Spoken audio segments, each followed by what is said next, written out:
There is a kind of visibility that does not illuminate. It exposes, magnifies, distorts. It turns a life into performance, and performance into compulsion. Charlie Sheen understood fame as oxygen and excess as fuel. The question was never whether the system would collapse. The question was, how long can excess substitute for control? The mansion sits on a bluff in Malibu, 22 miles north of Los Angeles, where the Pacific Coast Highway curves along cliffs, and the ocean repeats its single gesture endlessly. Eucalyptus trees bend in the salt wind. Fog rolls in most mornings, erasing the horizon, then burns off by noon to reveal a coastline that has been selling the same promise for a century: escape, reinvention, privacy. If you are drawn to stories about the architecture of privilege and the lives that fill these spaces, consider subscribing. We are working toward our first 1,000, and your presence makes it possible to tell these stories with the depth they deserve. The house was purchased in 2006 for $7.2 million, Mediterranean Revival style, white stucco walls that gleam in afternoon light, clay tile roof the color of dried blood, broad terraces overlooking water, equipped with outdoor kitchens and fire pits that were rarely used. 4 bedrooms, 5 bathrooms fitted with Italian marble, 6,000 square feet of living space, floor-to-ceiling windows framing the horizon like a museum exhibit. Real estate listings described it as a sanctuary. The word suggests retreat, protection, distance from the world. But distance requires boundaries, and by then, Charlie Sheen had dismantled most of his. The property included a 3-car garage, a media room, a wine cellar stocked with bottles he did not drink, and a master suite with direct access to the terrace. From the bedroom, you could step outside at 3 in the morning and hear nothing but waves and wind. No paparazzi, no studio executives, no family asking questions, just the Pacific, indifferent and permanent. The isolation was intentional. The question was what it would be used for. Christmas morning, 2009. The 911 call came at 8:36. The dispatcher heard a woman's voice, strained, asking for help. Domestic disturbance. Possible knife. Officers arrived within 12 minutes to find Sheen and his wife, Brooke Mueller, both agitated. The house smelled of alcohol. Conflicting stories. A kitchen knife mentioned, then retracted, then mentioned again. Accusations flew in both directions. The official report stated that Sheen was arrested on suspicion of second-degree assault, menacing, and criminal mischief. He was released on $8,500 bond. The charges were later reduced to a misdemeanor. He pleaded guilty, received 30 days in rehab, and probation. The incident, like so many before it, became another headline, another data point in a narrative that had long since become public property. But the facts do not capture the texture. What the police reports cannot convey is how routine the chaos had become.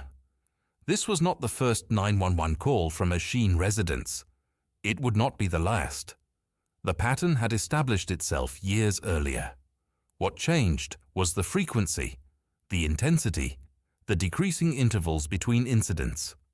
The house was supposed to represent control.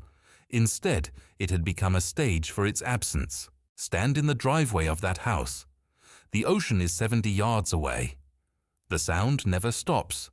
Waves do not judge. They do not report. They do not testify. Inside, the ceilings are high. The floors are stone and hardwood. The furniture is expensive and impersonal, the kind chosen by designers who understand taste, but not the people who live with it. There are bottles. There are prescriptions. There are women whose names will appear in police reports and tabloid articles, but whose actual presence in the house is harder to reconstruct. What remains is a pattern, repetition disguised as variation. Sheen was, at that time, the highest-paid actor on American television. 2.5 Men had debuted in 2003 and quickly became CBS's most-watched sitcom. By 2010, he was earning $1.8 million per episode, 40 episodes per season. The math is simple. The money was not abstract. It was deposited, spent, taxed, invested, and consumed at a pace that matched his fame. He owned multiple properties. He traveled by private jet. He hired people to manage logistics he no longer had to think about. Wealth creates infrastructure. It builds layers between desire and consequence, but it does not create immunity. The house in Malibu was not his only residence. There was another property in Beverly Hills, another in the Hollywood Hills. But Malibu carried a specific symbolic weight: ocean, distance, privacy. The idea that one could live at the edge of the continent and still be in control, except the edge is also where things fall off. To understand what the house became, you must first understand what Charlie Sheen was trying to escape, and what he brought with him. The money did not begin with Charlie Sheen. It began with his father, a man who understood discipline in ways his son never would. Martin Sheen was born Ramon Antonio Gerardo Esteves in Dayton, Ohio in 1940, the seventh of 10 children, Irish and Spanish Catholic immigrant stock. His father worked in a factory. There was no wealth, no connections, no safety net. What there was, ambition that bordered on desperation, and a belief that performance could be a form of escape. He changed his name, moved to New York, lived in poverty while auditioning. By the time Apocalypse Now was released in 1979, Martin Sheen had become a recognizable figure in American cinema, not a superstar, but employed, respected, financially stable. Charlie was born Carlos Erwin Esteves in 1965, the youngest of 4 children. He grew up in Malibu, though not the Malibu of private beaches and 8-figure estates. A modest house, comfortable, not extravagant. His father worked constantly. His mother, Janet Templeton, managed the household. There were rules, expectations, a sense that success had to be earned, protected, maintained. Charlie watched his father leave for weeks at a time to shoot films. He watched him return exhausted.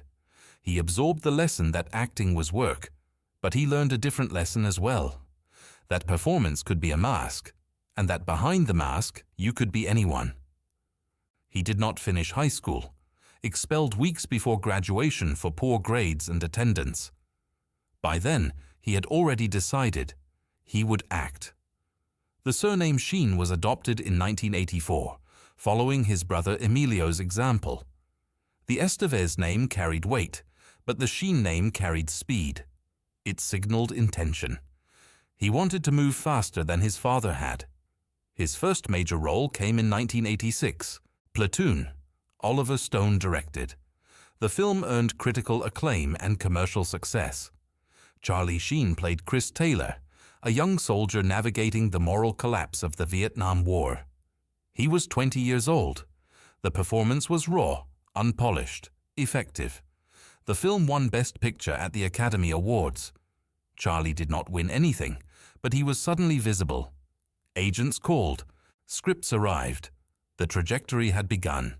Wall Street followed in 1987, then Young Guns in 1988, Major League in 1989. The roles varied, but the pattern was consistent: high-energy performances, commercial appeal, a screen presence that did not demand depth, but delivered intensity. By 1990, he was earning significant money. Not generational wealth, not yet, but enough to begin constructing a lifestyle that matched the pace of his career. The first properties were modest: apartments, then a house in the Hollywood Hills, then upgrades. By the late 90s, he owned multiple residences. Real estate became both investment and symbol. Each purchase marked a new level of success, but also a new level of insulation. Wealth creates distance. Distance creates freedom. But freedom without structure is just another word for drift. The transition to television came in 2003. Two and a Half Men was created by Chuck Lorre, a veteran of sitcom production who understood formulas and audiences. The premise was simple. A jingle writer with a loose moral code allows his uptight brother and nephew to move into his Malibu beach house. The character's name was Charlie Harper. The writers did not have to invent much.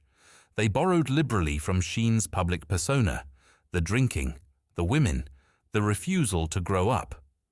The show debuted on CBS in September. By the end of the first season, it was the network's highest-rated comedy. The money became extraordinary. First season, $300,000 per episode. By the fourth season, $800,000. By 2010, $1.8 million per episode. The numbers create a sensation of scale, but they do not convey the operational reality. That much money does not sit in a bank account. It flows through accountants, managers, agents, lawyers, investment advisors. It buys houses, cars, jewelry, drugs, legal fees, settlements. It creates employment for dozens of people whose job is to manage the infrastructure of Charlie Sheen's life. But no amount of infrastructure can manage the life itself.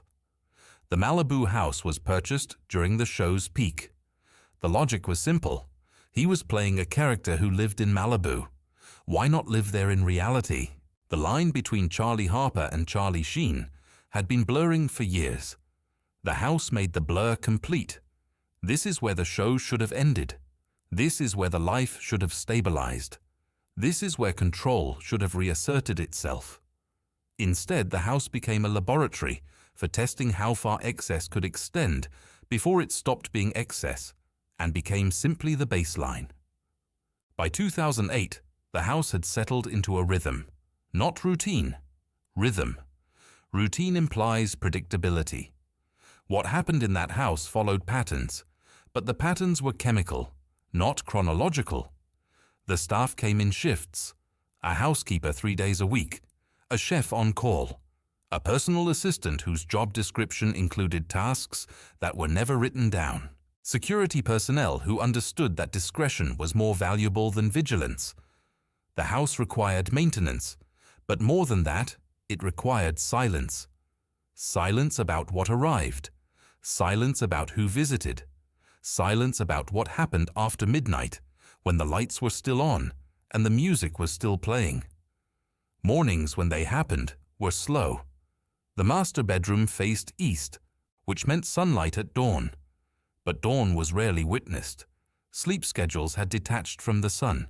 Sheen would wake at noon, sometimes later. Coffee, then something else, then the phone. Calls from his agent, calls from the studio, calls from lawyers, calls from women. The phone was always ringing. Connection without intimacy, visibility without presence. The kitchen was large and rarely used for actual cooking. Granite countertops, professional-grade appliances, a refrigerator stocked by someone else with food that would mostly expire. There were energy drinks, bottled water, alcohol in quantities that suggested preparation for a siege. The wine cellar held bottles that were investments, not pleasures. They appreciated in value while remaining unopened. Meanwhile, vodka and tequila moved through the house at a different pace. 2.5 Men filmed Monday through Friday on a studio lot in Burbank. Sheen would leave Malibu mid-morning, sometimes with a driver, sometimes alone, depending on the previous night. The drive took 40 minutes in light traffic, longer if he stopped. The studio was a different world, controlled, scheduled. Everyone had a job and did it. The set was familiar. The jokes were scripted. The crew liked him. He was punctual, professional, funny. He delivered lines with timing that made the writers look better than they were. Between takes, he would disappear to his trailer. What happened there was his business. Then back to Malibu. The drive home was when the transition would begin. The phone again. Plans forming. People calling. The house waiting. By evening, the property would start to fill. Not with guests. Not exactly. With presents. Women mostly. Some were girlfriends, a term that implied commitment he did not offer. Some were actresses, models, people who understood that proximity to fame could be leveraged. Some were professionals paid by the hour. The distinctions mattered less than the fact that they were there, that the house was occupied, that silence was not allowed to settle. The parties were not parties in any traditional sense.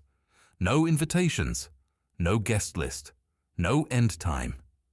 People arrived and stayed or left and returned. Music played. Drugs were consumed with the casualness of appetizers. Cocaine, prescription pills, marijuana. The combinations varied, the availability did not. Wealth does not just buy substances.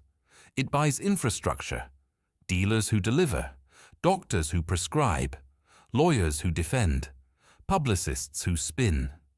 The pool glowed turquoise at night. The terrace overlooked the ocean. The view was objectively beautiful. But beauty requires attention, and attention was a limited resource. What the house provided was not beauty. It provided absence of consequence, or at least the illusion of it. Brooke Mueller entered the picture in 2006. Real estate investor, socialite, someone who understood the lifestyle because she participated in it. They married in 2008. Twin boys were born in 2009. The marriage was supposed to represent stability, family, a new chapter. Instead, it accelerated the collapse. Two people with similar dependencies do not balance each other. They amplify. The house became a site of conflict, reconciliation, conflict again. The children were often elsewhere, with nannies, with family, anywhere but inside the cycle. How long can excess substitute for control? The question echoed in every room. The answer was becoming clear. Excess cannot substitute. It can only delay. The house was beautiful. The location was enviable. The wealth was real. But the house had become something else. Not a home, not a sanctuary, a holding pattern. A place where nothing resolved and nothing ended. Just repetition, just the sound of waves and the sound of phones ringing and the sound of a life running at full speed toward a destination that did not exist. The show kept winning. The ratings climbed. By the 2009-2010 season, 2.5 Men was pulling 14 million viewers per episode. CBS extended his contract, 1.8 million per episode, 72 million annually before taxes, before the percentages taken by agents and managers and lawyers. The money was abstract and concrete at the same time. Abstract because the numbers stopped meaning anything.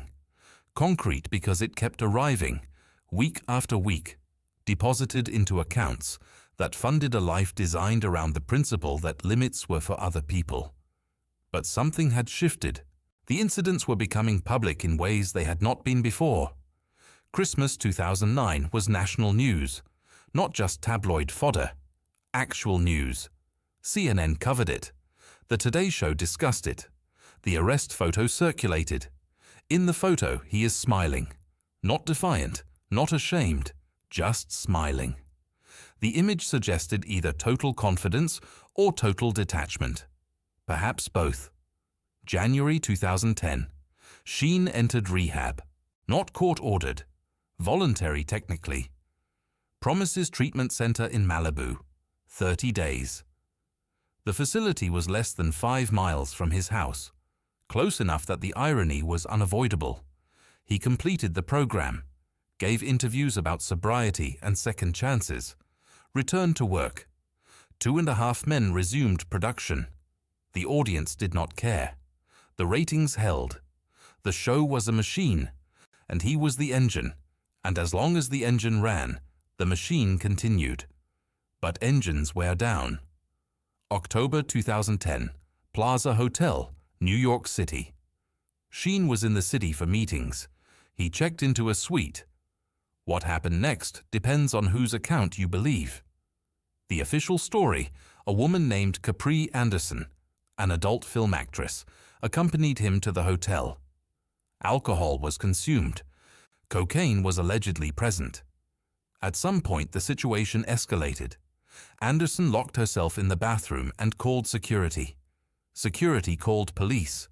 Sheen was found naked, incoherent, and violent. He was taken to a hospital. No charges were filed. Anderson later claimed assault. Sheen's team denied everything. Settlements were reached. The incident disappeared into the legal and financial infrastructure that existed to make such incidents disappear. Except it did not disappear. Not entirely. The pattern was now undeniable. The frequency was increasing. The gaps between incidents were shrinking, and the public was beginning to notice not just the incidents themselves, but the fact that nothing changed. He would crash. He would apologize or not apologize. He would enter rehab or skip it. He would return to work. The show would continue. The money would continue. And then it would happen again. The house in Malibu had become a liability. Not financially. The property value was stable, but symbolically. The address was now associated with police reports. Photographers camped on the access road. Helicopters buzzed overhead when rumors circulated. The privacy that had been the original selling point was now compromised. The house could no longer provide what it was purchased to provide. Brooke Mueller filed for divorce in November 2010. The marriage had lasted less than 2 years. The divorce proceedings were contentious. Custody of the twins became the central issue. Allegations were made on both sides. Drug use, abuse, neglect. The details were ugly and public. The house became a contested asset. Who would keep it? Who would leave? What it was worth? What it represented? Chuck Lorre, the creator of 2.5 Men, had been watching. He had tolerated the absences, the delays, the chaos. He had written around Sheen's limitations. He had accommodated because the show was profitable and Sheen was the reason. But tolerance has a threshold. By late 2010, the relationship between Lorre and Sheen had deteriorated. Not publicly, not yet. But privately, the tension was building. Lorre was tired of managing chaos. Sheen was tired of being managed. The house sat on the bluff. Waves crashed. Fog rolled in. The infrastructure continued. The staff arrived and cleaned and left. But inside, the sense of control was evaporating. The house had been built to contain a life. Instead, it was amplifying the collapse. Every room held evidence of excess. Every surface bore the residue of repetition. The house had become a mirror, and the reflection was unbearable. How long can excess substitute for control? The question was no longer theoretical. The answer was arriving in real time. Excess cannot substitute for anything. It can only accelerate the end. January 2011, 2.5 Men was scheduled to return from winter break. Production was set to resume. Sheen did not show up. He checked into rehab again, this time at his home. In-home rehabilitation. The term was new. The concept was not. It meant doctors and counselors coming to him rather than the other way around. It meant the house became the treatment facility. It meant privacy. It meant control. It meant none of the usual safeguards that institutional rehab provides. The show went on hiatus. CBS released a statement about Sheen's health and recovery. The network was patient. They had invested too much to abandon him now. The audience was waiting. The advertising revenue was enormous. They would give him time. They would give him chances. They would give him everything except consequences. But Sheen was done waiting. February 2011. He began giving interviews. Not the carefully managed kind. Not the apology tour. He called into radio shows. He appeared on television. He spoke to anyone who would listen. And what he said was not remorse. It was defiance. He called Chuck Lorre a clown. He demanded a raise. He called himself a warlock. He talked about tiger blood and Adonis DNA. He claimed he was winning. The word became a mantra. Winning. He said it over and over. Winning at what exactly was never specified. The interviews were broadcast live. Millions watched. The spectacle was magnetic, not because it was coherent, because it was not, because it was a man in free fall broadcasting the descent in real time. The house in Malibu became ground zero for the media circus. Helicopters circled, vans parked on the access road, cameras with telephoto lenses aimed at the windows. Every movement was documented. Every visitor was photographed. Privacy ended, not gradually, instantly. He launched a social media presence, Twitter. Within days, he had millions of followers. He posted constantly, stream of consciousness, provocations, insults, declarations. The platform amplified everything. Every word became a headline. Every post became a story. The feedback loop was instant and totalizing. He would say something. The media would react. He would react to their reaction. And on and on. March 7, 2011. CBS and Warner Brothers officially fired him from 2.5 Men. The statement cited moral turpitude. The term was carefully chosen. It meant behavior so egregious it violated the contract. It meant the money would stop. $72 million annually, gone. The show would continue without him. They would replace him. The machine would keep running. His response was immediate.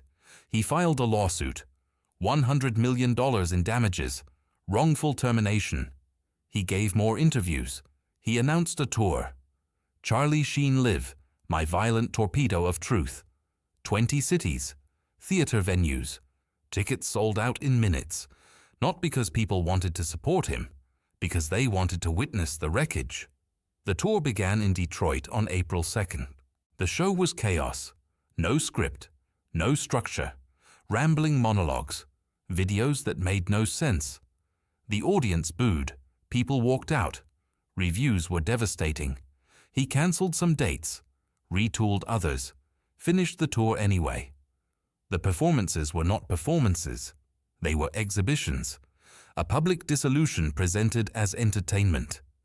The house in Malibu became impossible. Photographers everywhere. No privacy. No peace. The ocean view, once the primary asset, now felt like exposure. He could not step onto the terrace without cameras capturing the moment. The house that had promised isolation now delivered only surveillance. May 2011. He listed the Malibu property for sale. $7.9 million, more than he paid. The market was recovering. The house was still valuable. But the sale was not about profit. It was about escape. The house had become a cage. A very expensive, very visible cage. And he needed out. The staff dispersed. The parties ended. The infrastructure collapsed. What remained was a house full of furniture and memories, and evidence of a life that had consumed itself. Rehab had failed.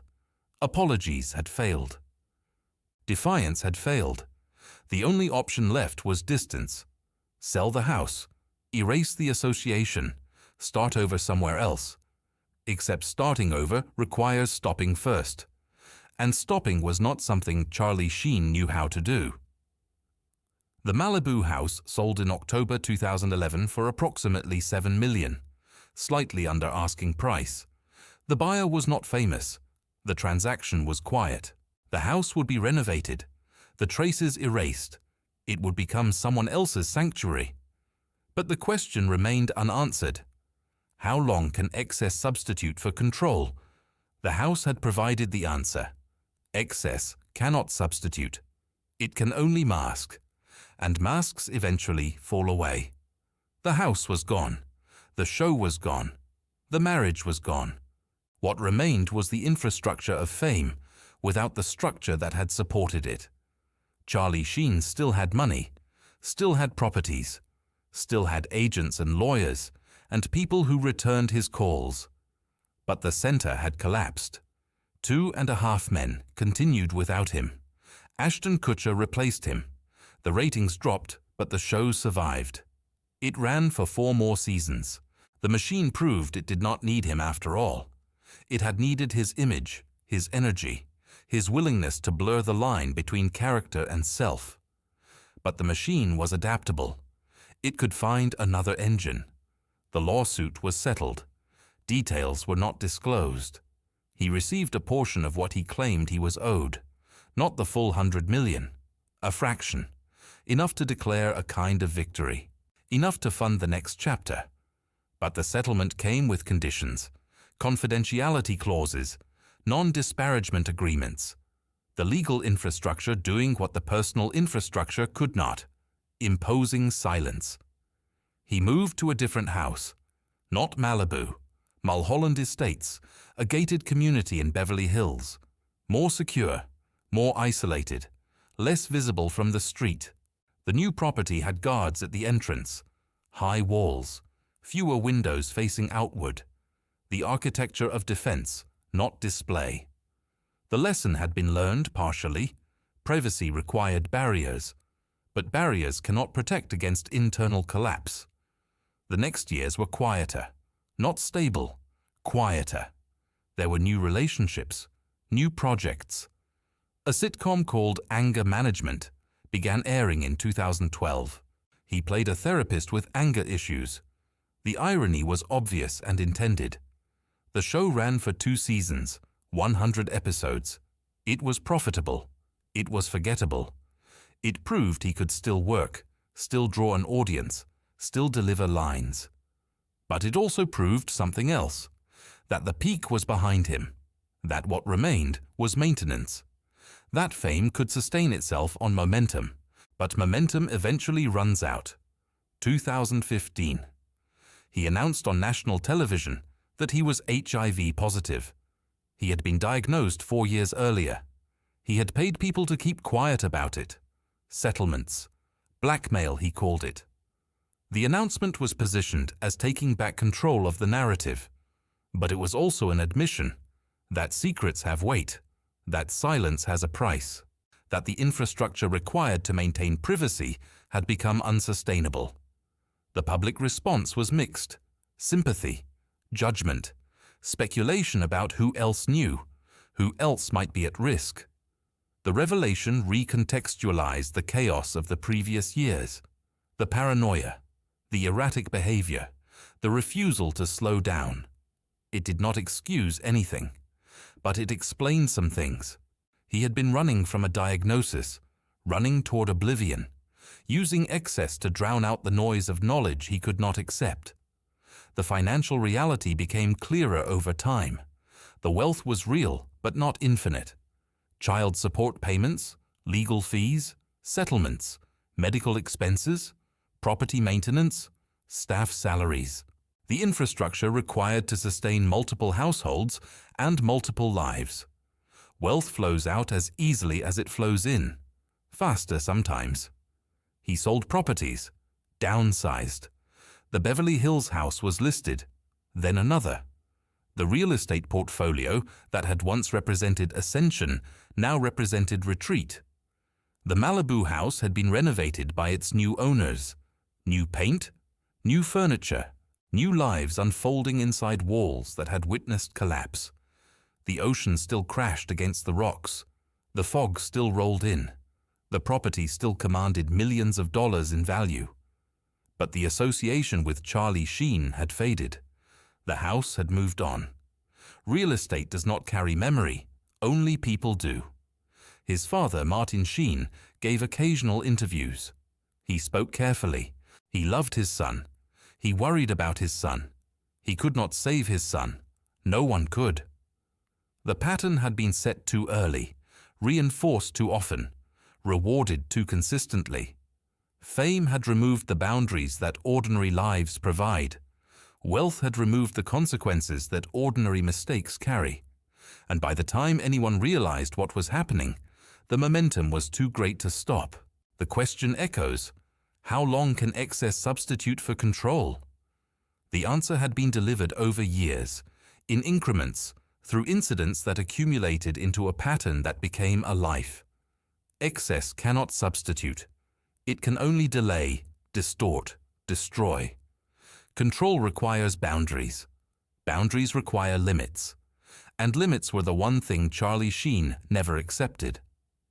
The house on the bluff in Malibu stands as a marker, not of success, not of failure, of a moment when both coexisted, when the view was perfect and the interior was chaos, when the money was real and the life was unsustainable, when fame had delivered everything it promised and revealed that the promises were never enough. The house still stands. Different owners, different furniture, different lives. The ocean has not changed. The cliffs have not moved. The fog still rolls in at dawn and burns off by noon. The property is worth more now than it was in 2006. Real estate appreciates. Memory does not. Charlie Sheen is 60 years old. He lives quietly now, or as quietly as someone with his history can live. He works occasionally, small roles, guest appearances, the kind of work that acknowledges what he was without pretending he still is. The money is managed more carefully. The chaos has subsided, not because he conquered it, because he aged out of it. The body eventually imposes limits that willpower cannot. His children are adults or nearly adults. The twins born to Brooke Mueller are teenagers. There are other children from other relationships. They carry his name, or they do not. They have relationships with him, or they do not. The details are private now, protected by the same legal infrastructure that once protected his excesses. What remains is distance, not estrangement necessarily, just the natural distance that forms when a life has been lived too publicly for too long. Martin Sheen is still working, still giving interviews, still careful when asked about his son, still loving, still worried, still unable to do anything but watch and hope. That is what fathers do when their sons exceed their capacity to help. They watch, they hope, they endure. The Malibu house changed hands again in 2019, sold for $12 million. The market had recovered. The location remained desirable. The association with Charlie Sheen had faded enough that it no longer affected the price. The house had become just a house again. Mediterranean revival, ocean view, 4 bedrooms, 5 bathrooms. History erased by renovation and time. How long can excess substitute for control? The question was answered not in a single moment, but across a decade. Excess cannot substitute. It can obscure. It can delay. It can create the illusion of freedom while constructing a cage. Control requires limits, and limits require acceptance, and acceptance requires something that fame actively destroys: the capacity to see yourself clearly. The house was never the problem. The house was just the place where the problem became visible, where the pattern played out, where the infrastructure of wealth met the chaos of a life without boundaries. The house stood witness. It did not judge. It simply contained what was brought into it, and when it could no longer contain it, it was sold. What remains is not a lesson, not a warning, just a record. A man who had everything and could not stop. A house that promised sanctuary and became a stage. An ocean that watched and said nothing. Silence is the only inheritance that matters now. If this kind of deep look at the architecture of fame and the lives lived inside it resonates with you, subscribe and leave a comment about which mansion we should explore next. Your engagement makes these investigations possible. Thank you for watching.